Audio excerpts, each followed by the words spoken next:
Hello বন্ধুরা, কেমন আছো সবাই? আশা করি তোমরা ভালো আছো। আজকে আমি কথা বলবো পায়ে ব্যথা নিয়ে।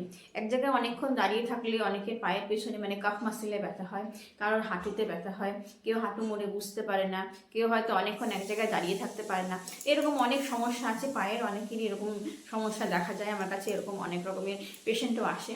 তো আজকে আমি সেই পায়ের ব্যথার সমস্যার সমাধান করব। তো চলো ভিডিওটা শুরু করি। নমস্কার বন্ধুরা, আমি তোমাদের যোগা ইনস্ট্রাক্টর মধু। তো পায়ে ব্যথার জন্য তোমরা কি কি এক্সারসাইজ করবে, কি কি আসন করবে, সেটাই তোমাদের আজকে আমি দেখাবো। তো চলো সময় নষ্ট না করে ভিডিওটা শুরু করি। দেখো তোমরা পায়ে ব্যথার জন্য কি কি এক্সারসাইজ করবে। তো বন্ধুরা, পায়ে ব্যথার জন্য প্রথমে আমরা যেটা করব সেটা হচ্ছে কিছু স্ট্রেচিং প্রথমে আমরা করে নেব।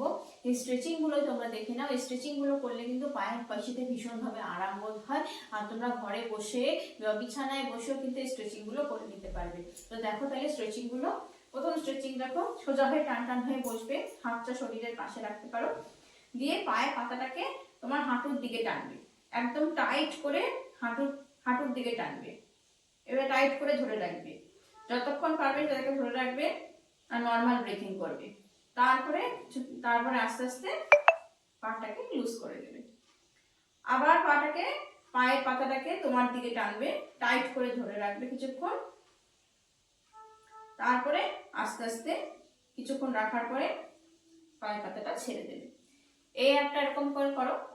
আরেকটা এরকম করো, পায়ের এরকম নিচে এরকম হাত দাও, এই থাইয়ের নিচে হাত দাও। হাত দিয়ে পাটাকে একটু উপরে তুলে 1 2 3 4 5, পাটাকে কোনোভাবে মেঝেতে ফেলবে না।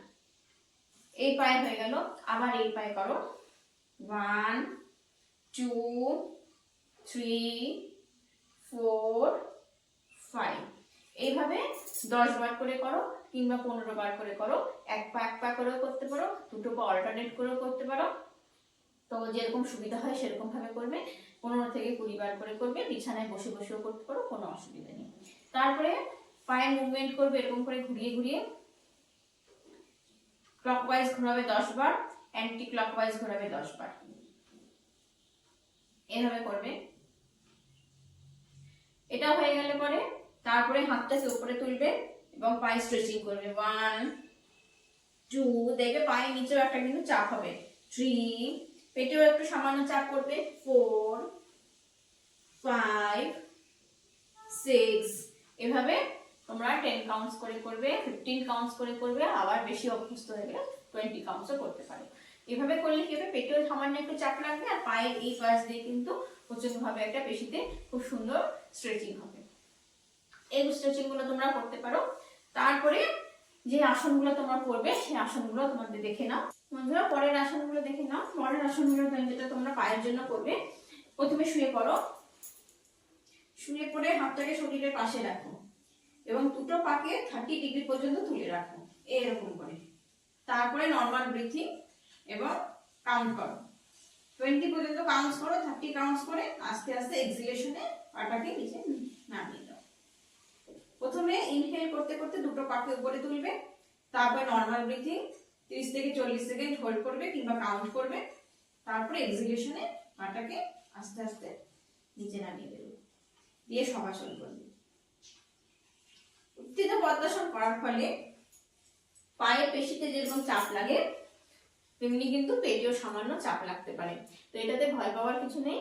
এটাতে পেট এবং পা দুটোরই কিন্তু সমানভাবে এক্সারসাইজ হয় আর পায়ের পেশিতে কিন্তু আরামও হয়। চলো পরের এক্সারসাইজটা দেখে নাও। পরেরটা হচ্ছে পেছন ঘুরে উপর হয়ে শুয়ে পড়ো। এটা খুব ভালো একটা এক্সারসাইজ। উপর হয়ে শুয়ে হাতটাকে শরীরের পাশে রাখো এবং থুতনিটাকে নিচে রাখবে। তারপরে পিছন দিকে এক পা করে তোলো, এভাবে তুলে ধরে রাখো। ইনহেল করে ওঠাবে, নর্মাল ব্রিথিং এ রাখবে। আবার 30 থেকে 40 সেকেন্ড কাউন্ট করে পাটাকে নিচে নামিয়ে দেবে। Opposite leg, normal breathing, exit. আবার করো, inhale, hold breath, normal breathing normal রাখবে, এক্সিলেশন। আবার inhale, normal breathing and exhalation. এইভাবে তোমরা এক্সারসাইজটা 15 বার 20 বার এইভাবে রিপিটেশন করে করে করো। দিনে 2 বার করে করবে, তাতে কিন্তু বেশি ভালো রেজাল্ট পাওয়া যাবে। এটা হয়ে যাওয়ার পরে যেটা করবে সেটা দেখে নাও। আবার এরকম করে সোজা হয়ে সোজা হয়ে শুয়ে পাটাকে সোজা করে তুলবে। কোমরে সাপোর্ট নিতে পারো, কোমরে হাত দিয়ে কোমরে সাপোর্ট দিয়ে পাটাকে সোজা করে তোলো। এইভাবে সবসময় পাটাকে সোজা করে রাখবে এবং তাকাবে হচ্ছে পায়ের আঙ্গুলের দিকে। এভাবে কিছুক্ষণ নর্মাল ব্রিথিং এ হোল্ড করে রাখার পরে আস্তে আস্তে পাটা ভাঁজ করো, কোমরটাকে ফেলবে, পাটাকে সোজা করে নামিয়ে দেবে। আরেকবার দেখো, আমি ব্রিথিং এর সঙ্গে দেখাচ্ছি। পাটাকে এখন ভাঁজ করো, তারপর ইনহেল, তোলো, কোমরে সাপোর্টটা নাও, নর্মাল ব্রিথিং, হোল্ড 30 থেকে 40 সেকেন্ড পর্যন্ত এই আসনটাকে হোল্ড করে রাখবে। তারপরে এক্সহেল করে নামিয়ে দাও। এটা করবে 15 থেকে 15 বার কিংবা তোমার 10 বার এভাবে রিপিটেশন করে করে করতে পারো। যদি দিয়ে 2 বার করে করো তার আসন হলো ধনুরাসন। ধনুরাসন করার জন্য আমরা উপর দিয়ে প্রথমে শুয়ে পড়বো।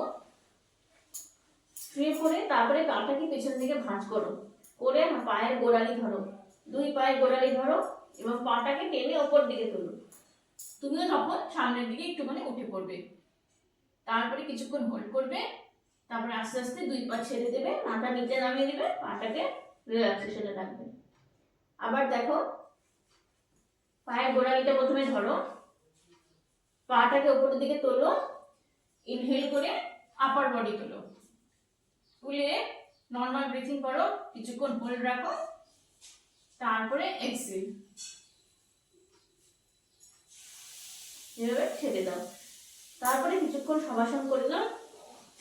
ধনুরাসন করলে পাটা যখন তুমি পেছন দিকে স্ট্রেচ করবে তখন দেখবে পায়ের কাফ মাসেল, থাই মাসেল এইগুলোর মধ্যে খুব সুন্দর একটা স্ট্রেচিং হবে। এতে কিন্তু পায়ের ব্লাড সার্কুলেশনটা নর্মাল হবে। তো বন্ধুরা, ভিডিওটা এই পর্যন্তই। আবার আসবে একটা অন্য ভিডিও নিয়ে। তোমরা পায়ের ব্যায়ামগুলো করো, কেমন করে তোমাদের কেমন লাগলো সেটা আমাকে অবশ্যই জানিও। আবার আমি একটা নতুন ভিডিও নিয়ে আসবো। আপনারা সুস্থ থাকবেন, ভালো থাকবেন। দেখা হচ্ছে অন্য একটা ভিডিওতে।